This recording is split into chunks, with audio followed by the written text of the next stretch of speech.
Sarah's hands trembled as she approached table 7. The elegant restaurant buzzed with the soft clink of crystal glasses and hushed conversations, but all she could hear was her own heartbeat pounding in her ears. The man in the expensive blue suit was already smirking at her, his date giggling beside him. Sarah had been a waitress at La Belle Vie for 3 months now, working double shifts to pay for her college tuition and her mother's medical bills. She'd served hundreds of customers. But something about this man's cold eyes told her tonight was going to be different. What she didn't know was that in the next 5 minutes, her life would change forever. And this arrogant stranger would learn a lesson he'd never forget. The restaurant fell silent as the confrontation began. Other diners turned their heads, forks suspended midair, waiting to see what would happen next. Some looked away in embarrassment. Others leaned in, curious. But no one, absolutely no one, expected what came out of Sarah's mouth. Before we continue with Sarah's incredible story, if you believe in the power of kindness and love hearing stories that restore your faith in humanity, please hit that subscribe button and ring the bell for Kindness Lights. We share real stories about real people who remind us that goodness still exists in this world. Drop a comment below about a time someone showed you unexpected kindness. Now let's get back to Sarah's unforgettable night. Sarah had started her shift that evening like any other Tuesday. She tied her hair back, put on her brightest smile, and reminded herself why she was doing this. Her mother's cancer treatments were expensive, and her college classes wouldn't pay for themselves.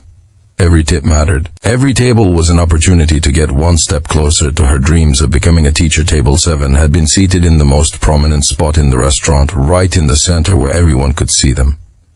The man, who introduced himself loudly as Marcus Wellington, wore a suit that probably cost more than Sarah's monthly rent. His watch glinted under the chandelier light, and he carried himself with the kind of confidence that comes from never having to worry about money. His date, a woman in a stunning red dress, laughed at everything he said. Even when it wasn't funny. When Sarah walked over with her notepad, she greeted them warmly. "Good evening. Welcome to La Belle Vie. Can I start you off with something to drink?" Marcus didn't even look up from his menu. "We'll need a few minutes," he said dismissively. Waving his hand as if shooing away a fly, Sarah nodded politely and stepped away. She could feel the heat rising in her cheeks but pushed it down.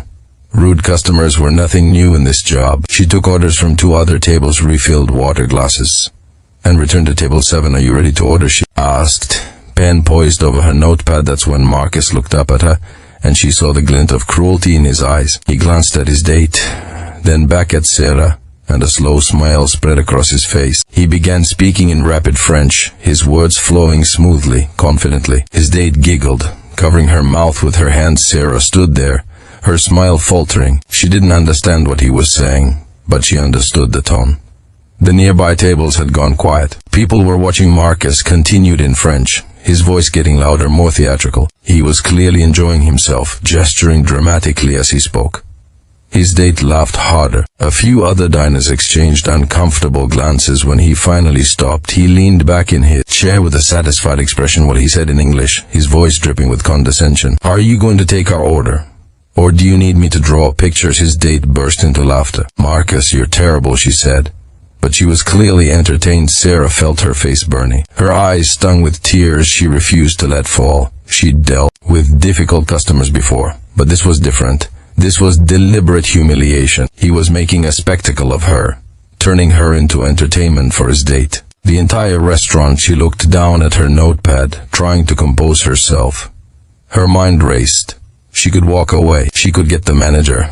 She could quit right there and never come back. But then she thought about her mother, lying in that hospital bed, fighting for her life. She thought about her college tuition, due at the end of the month. She thought about every person who had ever underestimated her, every person who had ever looked at her uniform, and decided she wasn't worth their respect. Sarah lifted her head and looked Marcus directly in the eye. Then, in perfect, fluent French, she responded, "Monsieur, I understand you perfectly," she said, her voice steady and clear. "You asked for the steak, medium rare, with the house salad instead of fries. Your companion would like the salmon with extra lemon and no butter. You also made several comments about my appearance and intelligence that I won't repeat, because unlike you, I have class." The restaurant went completely silent.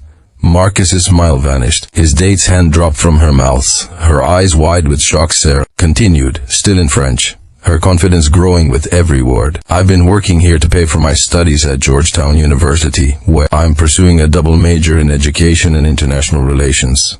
I speak 4 languages fluently. My mother taught me French when I was a child, before she got sick. Every day I work here, I think of her, and how she raised me to treat everyone with dignity and respect. Regardless of their job or social status, she switched back to English, her voice firm. Those values clearly weren't part of your upbringing, but it's never too late to learn. So yes, I can take your order, or you can leave. Either way, I'll be fine. Can you say the same about yourself? The silence that followed was deafening. Then from a table near the window, someone started clapping. Slowly at first, then louder. Another person joined in, then another. Within seconds, the entire restaurant erupted in applause. Marcus's face turned bright red. His date looked mortified, grabbing her purse and standing up. I'm calling an Uber, she said coldly. Don't call me again. She walked out without looking back. Marcus sat there frozen as the applause continued. Finally, he reached for his wallet. With shaking hands, pulled out several $100 bills and placed them on the table. I'm sorry, he whispered.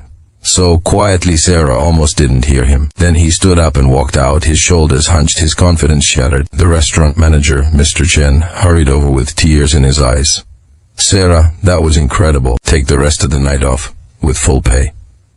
And those bills on the table? They're yours. You earned every penny. Sarah picked up the money, still trembling. It was $800 more than she made in 2 weeks, but the story doesn't end there. The next morning, Sarah woke up to find that someone had recorded the entire incident and posted it online. The video went viral, viewed by millions of people around the world. Messages of support poured in from everywhere. A scholarship foundation reached out and offered to cover her remaining tuition. A hospital reached out and offered to help with her mother's medical bills. Even a publishing company contacted her about writing a book on standing up to workplace bullying. Marcus